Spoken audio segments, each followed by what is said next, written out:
What's your greatest achievement? Holding up a truck body so my brother could get out before it fell. He got out, my shoes slipped and it fell. Tore tendons in my shoulder, cut open the back of my neck and destroyed a wheelbarrow. I still get to have lunch with my brother. Worth it. Birthed a fart that a Death Eater would be proud of. Ivy League American exchange student smells it and flips out. I blame the smell on faulty lab equipment. Q foreign exchange student running massive 4-month campaign to replace mentioned equipment because of safety concerns. Boss man finally gives in because he has bigger bull shite to deal with. 2 months of building, renovation and construction to replace the equipment. Over $3,000 cost. Exchange students runs the renovation like her personal project. Lab throws recognition party for girl for being so upstanding which she loves. Come in the next morning. Deliver a silent yet beautifully violent thunder from down under a little way from her. Wait for 5 minimum and hear the most amazingly gratifying, goddamn. Go outside, light up a joint, contemplate what I have done in the greater context of the universe. Well, today I broke my personal record for most consecutive days alive. Proud of you. Let's do it again tomorrow too. 9,215 and counting. Birthdays don't hold as much significance as they used to, but I just realized I should plan a huge party for my 10,000th day. 10,000th day should be a thing. It happens when you're 27, so you're old enough to drink but you're not so old that you can't have a good time. Also, most people aren't tracking the number of days they've been alive, so you could throw an awesome surprise party. Using random objects as bottle openers while drunk. In 2012 I started a campaign to get subtitles on wrestling DVDs for the deaf and hard of hearing fans. Just 1 year later, WWE began to put subtitles on their DVDs due to my efforts. Making it to 21 years old. I've survived a fever of 106.4 degrees Fahrenheit when I was 2, which caused my heart to go into VTAC a number of times and also left me with some numbed nerve sensitivity due to the cooling techniques used by the paramedics. My forehead was torn off when I was 7. I got shot twice in the chest when I was 8. I had a cancerous myeloma growing into my spine when I was 9. My left knee was shattered when I was 12, which almost made me lose my leg due to the damage to the flesh. I was homeless for about 15 months after I turned 19, in Arizona, so almost died of heat stroke a few times. And I had cancer again a myeloma, on my right temple when I was 20. Oh, and I broke 100 Kelvin karma recently, which is kinda cool. I quit drinking almost 2 years ago. Life is good. Out wheeling in the Rocky Mountains one day. I pulled up behind a Jeep with a family in it. They were in the process of sliding off the edge, 1,500 and to 2,000 near vertical feet of steep hillside. We jumped out and held onto it until the wife and kids got out. Every move the driver made just exacerbated it. So we held it until someone came by with a seriously built off-roader, and like nothing ever happened, he winched him back up on the trail and left. May have just saved a whole family that day. Building my first computer. I did it with no help at all and bought it all with my own money. Just felt good. It made me fall in love with technology and gaming. 8 dunks in a day. I once washed my clothes and didn't lose a single sock. I once moored a 270 ship to another ship at anchor without Z-rises or bow thrusters. That shitwe is hard. Learning to walk at the age of 1.5. And then learning to walk all over again at the age of 21 after I broke my back and damaged my spinal cord. In 2001 I was homeless and shooting up in alleys. Fast forward to now, in a very successful career making 6 figures. Either somehow managing to get a job with my name on lab coats and the word scientist in the title. Or, sadly enough, my accumulation of imaginary internet points. Internet points win. Getting into medical school this year.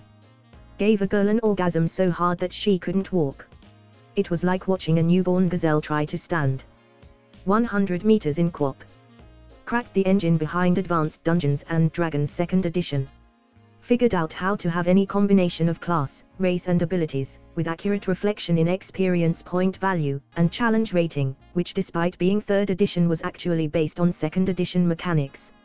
I unlocked the secrets of the game I played and became dungeon master of its universe.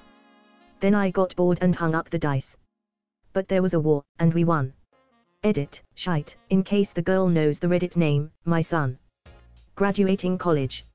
Not much of one. I didn't major in anything complicated or hard, but I lost all interest in school that I didn't know if I'd be able to pull it off. I spent almost a year trapped in a cave with no light, food, or water and survived. All before even reaching the age of 1. Was an intern on 13 productions. Pretty much short films / commercials / contest pieces / festival pieces. One short got into Cannes. Pretty much I was just a production assistant, the grab me coffee person, but I did end up with an EMDB, and I did all this since 15 with me being 18 now. I'm very proud of this since I did it all on my own. My parents aren't in any art field.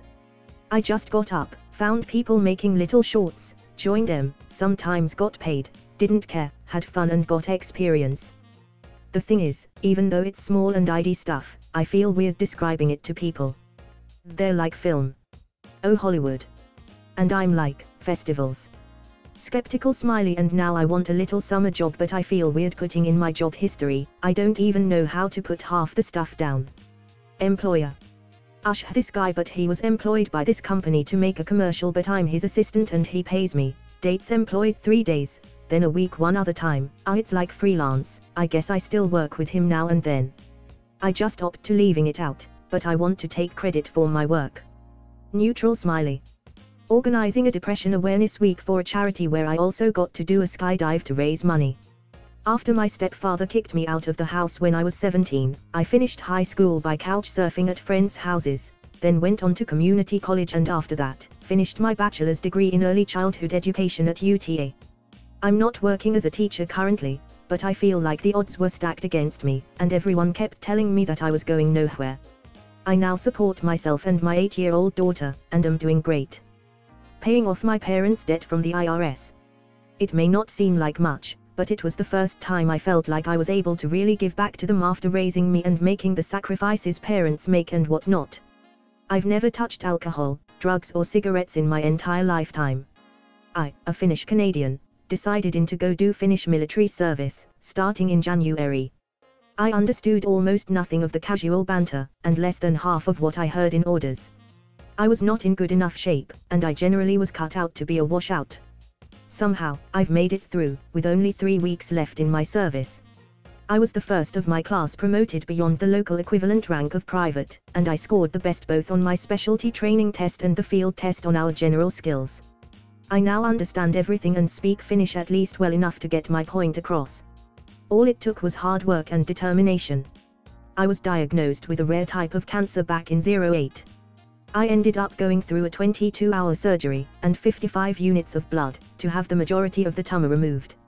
I woke up paraplegic, no feeling or movement below the waist. After nearly 3 months of recovery and follow-up surgeries in the ICU, including a bout with something called ICU delirium and the loss and regaining of kidney function, I was moved up to the 6th floor for chemo.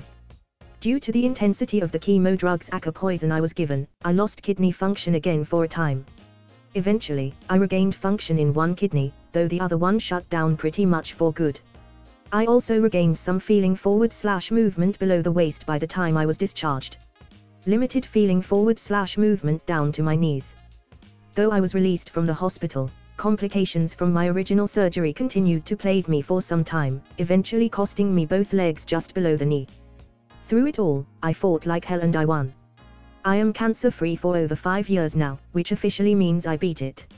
So you, cancer. I won. When the personal, almost never reached, monthly sales goal was $20,000, I sold 132 Kelvin. Slept with my boss's boss, and later, her assistant. I am a fairly typical Redditor. Made my luck in these cases. Sold small amounts of the devil's lettuce all through undergrad. Started with $100.50 an ounce. Graduated with a showbox containing $11,314. Hustle. My daughter. She's funny. She's smart. She's silly. She's reasonable. She's responsible. She's tolerant. Weighing 300 pound, I climbed Mount Fuji raising $3,500 for charity. Getting Reddit gold twice in 2 days. Being chosen to represent my country, England, at a world championship in my chosen sport where the team went on to win silver. Saved a kid from drowning once. I worked an entire summer as a lifeguard and never once had to perform a rescue because we had proper rules and supervision to prevent that sort of thing. A week after I finished my job, I went with a friend to her relative's house. We walked to the backyard to find her 3 young cousins, 5, 7 and 9, swimming in the pool unsupervised. Mom went in to take a call. Just as I'm thinking what the hell is wrong with this lady, the 5-year-old goes vertical in the water and starts flailing and going under. I've only ever seen this shite in my training videos and jumped in my clothes on autopilot and grabbed him. The mom came out a minute later and basically accused me of overreacting, because to admit that her kid was in danger would be to admit that she'd been the one to put him in danger. My biggest regret is that I didn't ditch her out right then and there. It scares me to think what could have happened if we'd pulled up to the house 2 minutes later. Graduated college with $130,000 in debt and no job prospects. I'm a pilot. Didn't get a penny from anyone yet, paid off everything in 7 years while never missing a student loan payment, paying my credit card bill in full every single month, and still buying a house and getting married. Thank you for watching and listening to this video. Please share your own stories, experiences and comments below. Don't forget to like, comment and subscribe if you liked the video. Have you got a suggestion? Write it below. See you next time. Bye.